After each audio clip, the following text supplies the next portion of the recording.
Oui, l'UNOP cette année, Christophe? C'est à Nice, sur la Côte d'Azur en France, donc on quitte aujourd'hui la grisaille bruxelloise pour aller retrouver le soleil de la Méditerranée. Bon alors Christophe, on est bien arrivé à Nice et je me demandais ton engagement politique pour les océans, il vient d'où? Premier engagement politique concret, c'est quand je suis devenu vice-président de la région des Pays de la Loire en 2010. Il fallait se battre pour soutenir l'innovation dans les chantiers navals pour aller vers les énergies marines renouvelables.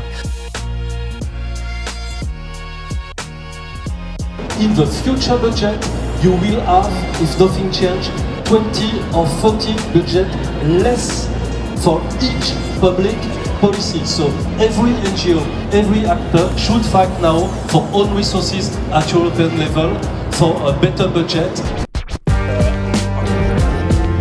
Qu'as-tu pensé de ce premier jour à l'UNOP? Cette première journée, moi, je l'ai consacrée à rencontrer les citoyens, les ONG.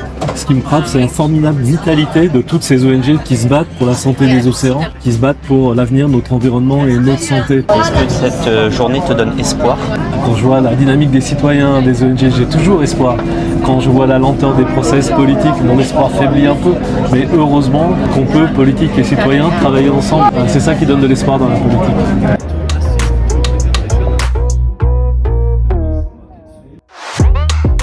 Christophe, d'où vient cet engagement pour la mer? Donc moi je suis un enfant de la ville puisque je suis né à Nantes de parents nantais, mais quand on habite à Nantes, on vit avec l'océan et on est souvent sur la côte. Et j'ai grandi avec tous ces étés au bord de l'océan, tous ces temps partagés, à observer, à contempler la beauté de l'océan. Évidemment, il y a un jour qui m'a marqué particulièrement, c'est le jour de l'Erika en 1999, où j'ai découvert un matin où j'étais à la bernerie, comment des industriels avaient violé mon intimité et mon sanctuaire. Première chose, quand des choses bien arrivent, il faut savoir s'en réjouir. Donc bravo pour avoir cet Ocean Pact. On s'est tous battus, d'abord les ONG, d'abord les think tanks, pour réaliser cela. Et le commissaire a su se battre pour l'imposer, lui donner un réel contenu. Donc oui, c'est un super point de départ pour réaliser quelque chose. Mais il y a encore un défi extraordinaire pour que cela ne reste pas un nice piece of paper, mais que ça s'inscrive dans la réalité. On nous donne la possibilité de travailler sur une loi pour les océans.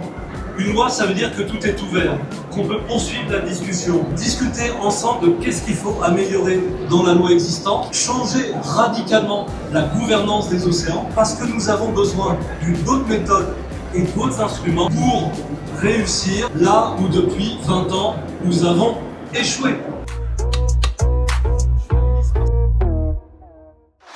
Je ne sais pas si chacun s'en rend compte, mais les océans sont véritablement en danger.